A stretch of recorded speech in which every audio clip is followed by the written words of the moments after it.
We are continuing our investigation into the Keddie Murders in rural Plumas County. It happened 40 years ago this month. I sat down with the two main detectives on this case who say they are close to solving this once and for all. Triple slaying in Keddie. There's only one road into Keddie and one road out. A mother, son, and son's best friend found bludgeoned with a hammer, stabbed, a young girl kidnapped. Her remains later found. All this happened while 3 children were unharmed in a spare bedroom. Horror happened in cabin 28. This thing was planned to a certain degree. And 40 years later, it's unsolved, but one that could have been cracked. It was a solvable case. Detective Mike Gamberg and former Plumas County Sheriff Greg Hagwood say crucial mistakes were made 40 years ago by investigators and the Department of Justice. I found too many things to be amiss. Evidence wasn't logged, the crime scene was tampered with, and follow-ups never happened. It's like a shotgun going off, and each one of those pellets was a lead. Detective Gamberg helped reopen the case in 2013.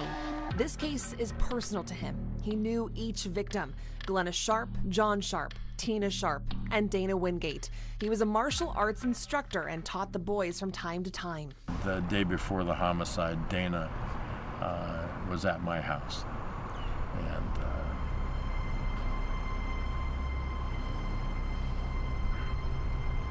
kind of made the case personal. And for former Sheriff Hagwood, it's also personal. When the murders occurred, I was 15, knowing the boys. You know, little Tina was in my mother's class.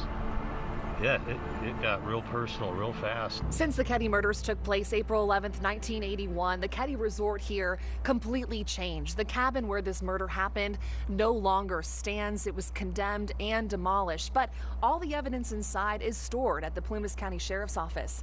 And they found even more evidence years later. Right here in this pond, just down the road from where cabin 28 once stood, they found a murder weapon, this hammer, inside the pond. Surely this was a break in the case. It's my belief that after the homicide that they were trying to get rid of the evidence. As they passed by the pond, they tossed it in. The hammer was so rusted, no DNA could be pulled from it.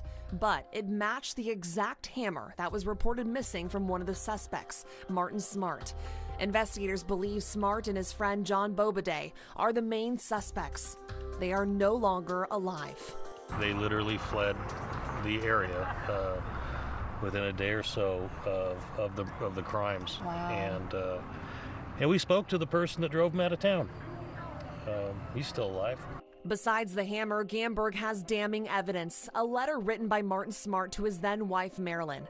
"I've paid the price of your love, and now I've bought it with 4 people's lives." Gamberg believes a possible motive is a love triangle. Was Glenna Sharp having an affair with Martin Smart? It was kind of a lover's triangle type of thing that possibly, I mean, there were so many different avenues to go with. And what happened to Glenna's daughter, Tina, is central to this case. She was initially reported as kidnapped. Her remains were found by someone in the woods in rural Butte County 3 years after the murders. But why was she taken away from the cabin? I think there was something about Tina that could not be left there. It's possible Tina was raped, pregnant, or she knew something she wasn't supposed to know. Then this happened. A 911 call made to the Butte County Sheriff's Office. Well, I was watching the news, and then you were talking about this skull they found at the Cedar Falls. You asked for any help. And I was just wondering if you thought of the murder up in Keddie, up in Plumas County a couple years ago, where a 12-year-old girl was never found. The 911 tape was found at the bottom of the box of evidence. Gamberg says it wasn't initially investigated, but he tells me whoever made this call knew something specific about what happened at Keddie. Is there someone else out there that is possibly alive that is responsible for this? I believe there's 2 individuals that are still alive that were Probably accessories after the fact. Yeah. Gamberg and Hagwood say they're closer now to solving this case than ever before.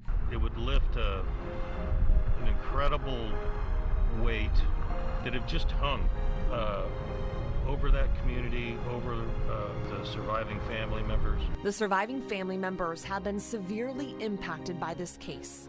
Opportunities and experiences that were denied by such a cruel, heinous act. It's unforgivable. To solve this case, a weight would be lifted. Darkness would no longer cloud Keddie and the minds of all of those involved. I believe that some way, shape, or form, we're going to be able to pull this together. If you know anything about this case, call Plumas County Sheriff's Office directly, or you can reach out to me on Facebook. I can get you in touch with Detective Gamberg.